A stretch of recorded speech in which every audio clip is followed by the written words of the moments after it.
दोस्तों नमस्कार, मैं राकेश श्रीवास्तव। हमारे YouTube चैनल में आप सभी का स्वागत है।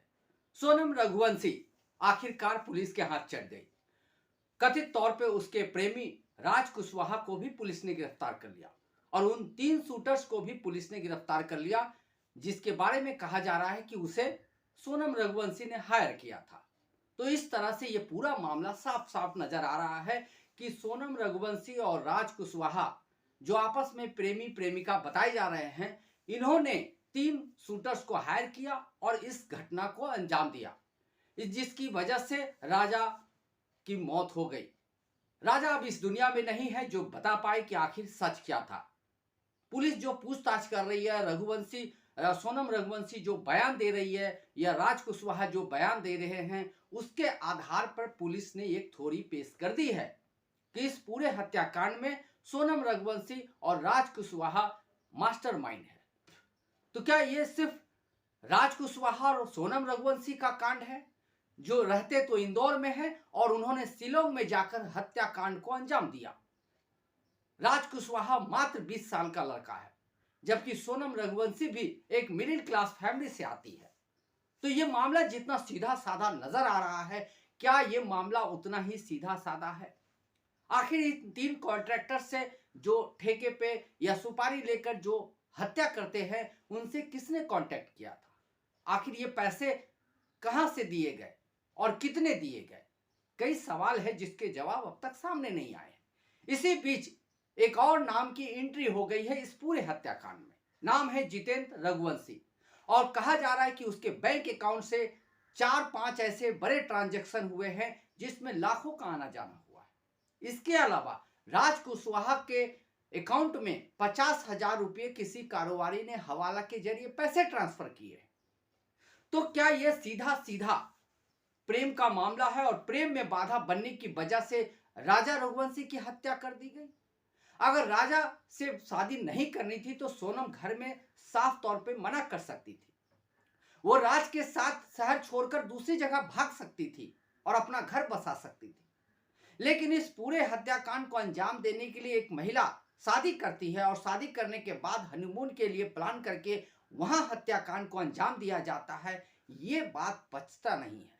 ये बात आखिर समझ से परे है कि आखिर सोनम इतना बड़ा कदम क्यों उठाएगी, जबकि वो सीधे तौर पे शादी से इनकार करके घर से भागकर राज के साथ रह सकती थी। लेकिन वो इस कदम को उठाने की बजाय एक खतरनाक कदम उठाती है। पुलिस की यही थ्योरी है। लेकिन अब ऐसा लगता है कि राजा रघुवंशी की हत्या में कोई और मास्टरमाइंड है। सोनम रघुवंशी और राज कुशवाहा तो बस मोहरे हैं, जिसे चला गया और जिसके जो इशारों पे काम करते रहे और इस हत्याकांड को अंजाम दिया गया। दरअसल राजा रघुवंशी ट्रेवल व्यवसाय में थे। उनका ट्रेवल का अच्छा खासा धंधा चलता है। इसकी वजह से इंदौर में उनके अपनी अच्छी खासी प्रॉपर्टी बनी हुई है। तो कहा यह भी जा रहा है अंदर खाने से कि उनके कई बिजनेस जो राइवलरी है, जो दुश्मन पैदा हो गए थे, जो उनके बिजनेस से जल रहे थे और चाह रहे थे कि राजा रघुवंशी का जो बिजनेस है वो खत्म हो जाए या बिजनेस में वो पीछे चले जाए। इसी वजह से इस पूरे साजिश को अंजाम दिया गया।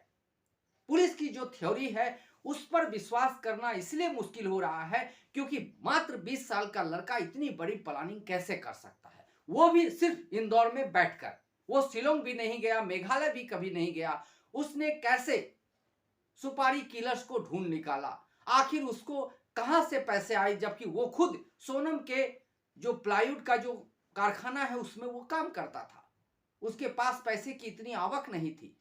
जबकि सोनम रघुवंशी जो है वो भी एक मिडिल क्लास से थी। उसके जो पिता के का बिजनेस है प्लाईवुड का, वो भी सामान्य सा है, वो बहुत सारा नहीं है। लेकिन कहा जा रहा है कि सुपारी देने में लाखों रुपए की डील हुई है। तो ये लाखों रुपए कहां से आए? क्या सोनम के पास पहले से पैसा थे या सोनम की किसी ने इसमें मदद की? क्या सोनम ने सच में शादी करने के बाद पति को रास्ते से हटाने का प्लान बनाया था या यह प्लान पहले से बनाकर उसे सिर्फ मोहरे के तौर पे इस्तेमाल किया गया? क्योंकि राज और सोनम इन दोनों को देखने से ऐसा लगता नहीं है कि इन दोनों ने इतनी बड़ी प्लानिंग की होगी। तो इस प्लानिंग के पीछे ऐसा लगता है कि कुछ लोग और भी शामिल है जो मास्टरमाइंड के तौर पे अब तक सामने नहीं आ पाए। इसी बीच जितेंद्र रघुवंशी नाम के व्यक्ति की एंट्री हुई है। उसके बैंक अकाउंट से कई ट्रांजैक्शन हुए हैं जो लाखों रुपए में हुए हैं। अब पुलिस उससे पूछताछ करके इस मामले में उसकी भूमिका भी तलाश करेगी। ऐसे में संभव है कि इस मामले में एक और नया मोड़ आ सकता है। पहले तो यह लगता था कि सोनम रघुवंशी और राजा रघुवंशी जो हनीमून पे गए थे, राजा रघुवंशी को मार डाला गया और सोनम को किडनैप करके कहीं और लेके चले गए अपराधी गिरोह के लोग। लेकिन बाद में यह मामला तब पलट गया जब सोनम रघुवंशी ने गाजीपुर में यानी उत्तर प्रदेश के गाजीपुर में पुलिस के सामने सरेंडर कर दिया। इस सरेंडर से भी एक बड़ी बात सामने आ रही है कि सोनम रघुवंशी ने इस कांड को अंजाम देने के बाद गुवाहाटी जाना तय किया और वो गुवाहाटी पहुंची। गुवाहाटी में रहने के बाद वो इंदौर पहुंची और इंदौर के बाद वापस से वो गाजीपुर क्यों चली गई? अगर उसे पुलिस के पास सरेंडर ही करना था तो वो गुवाहाटी में भी सरेंडर कर सकती थी, शिलोंग में भी सरेंडर कर सकती थी, एमपी में यानी इंदौर में भी सरेंडर कर सकती थी। लेकिन आखिर उसने उत्तर प्रदेश के गाजीपुर को क्यों चुना? आखिर गाजीपुर में ऐसा क्या था? वो इसके साथ ही वो इतने दिनों तक, चूंकि 2 तारीख को राजा का शव मिला था, उसके बाद 9 तारीख की रात में सोनम ने सरेंडर किया। इतने दिनों तक वो कहां रही, किसके साथ रही, किसने उसे मदद की? क्या वो अकेले थी? क्या उसे पैसे से मदद की गई? इन तमाम सवाल का जवाब अब तक सामने नहीं आ पाया है। एक पुलिस की थ्योरी सामने आ गई कि सोनम रघुवंशी और राज ने मिलकर राजा की हत्या की और उसके गहने चुरा लिए और इसे लूटपाट का मामला दिखाने की कोशिश की गई। लेकिन इन सब के बीच एक सवाल बहुत बड़ा जिंदा है कि आखिर राज कुशवाहा जो इंदौर में बैठा हुआ है, वो शिलोंग में एक हत्या होगी उसकी प्लानिंग कैसे रच सकता है? वो इतना बड़ा मास्टरमाइंड कैसे बन सकता है जबकि उसकी जो लिविंग स्टैंडर्ड है या वो जिस क्लास से आता है उस क्लास के लोगों के पास से इतने पैसे भी नहीं होते हैं और ना ही इतनी बड़ा तंत्र होता है जिसको यूज करके वो इस तरह के कांड को अंजाम दे सके। तो क्या राज कुशवाहा और सोनम को मोहरे के तौर पे इस्तेमाल करके पीछे से कोई मास्टरमाइंड था जिसने राजा को रास्ते से हटा दिया? इन तमाम सवालों के जवाब मिलना बहुत जरूरी है क्योंकि तभी इस मामले के पूरे परिप्रेक्ष्य से पर्दा उठ सकता है। क्योंकि गाजीपुर में जिस तरह से सोनम ने सरेंडर किया उससे भी कई सवाल पैदा हो रहे हैं। आखिर सोनम को सरेंडर ही करना था तो हत्या के कुछ दिन बाद ही वो सरेंडर कर देती। वो शिलोंग में सरेंडर कर सकती थी, वो एमपी में इंदौर में सरेंडर कर सकती थी, वो गुवाहाटी में सरेंडर कर सकती थी, लेकिन उसने गाजीपुर को चुना।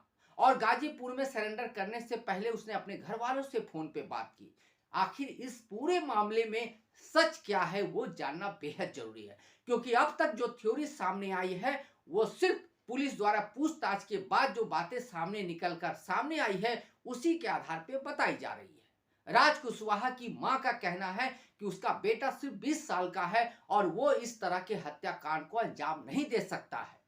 एक मिडिल क्लास का लड़का, मात्र 20 साल का लड़का, और वो भी इतने बड़े कांड को अंजाम कैसे दे सकता है? ये अपने आप में एक बड़ा सवाल है क्योंकि सवाल ये है कि आखिर एक 20 साल का लड़का जो पैसे से इतना मजबूत नहीं है कि उसे नौकरी नहीं करनी पड़े, वो ऑलरेडी नौकरी कर रहा था, सोनम के ऑफिस में नौकरी कर रहा था, यानी उसकी माली हालत बहुत बेहतर नहीं थी। ऐसे में वो इतनी बड़ी प्लानिंग करता है और लाखों रुपए के पैसे कॉन्ट्रैक्ट किलर को दिए जाते हैं, सोनम भी पैसे देती है। आखिर ये पैसे कहां से आए?